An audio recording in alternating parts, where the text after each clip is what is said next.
Well, I was trying to, my phone video doesn't play well. Anyway, it's day 16, and I spent 4 hours today putting this floor in.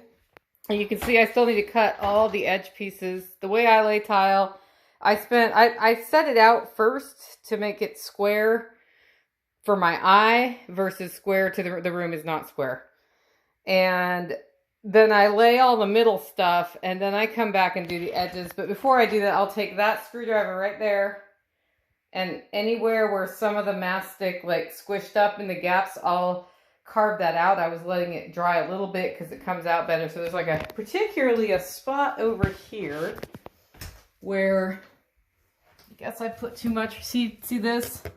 That's where the grout goes. So what I do is I take the bits out and wipe it on a rag while it's still not dry, and that makes your life easier. If you wait till it dries, then you end up with a problem. It's a pain in the rear. So I'll do that. I'll make sure the tiles are all clean, like that little spot that's on there.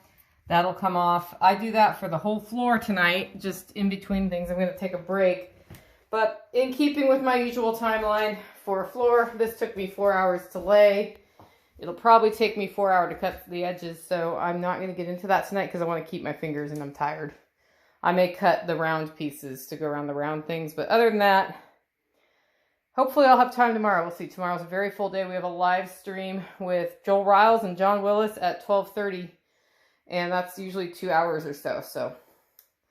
But it's starting to come together. The room looks pretty good, don't you think? Woohoo!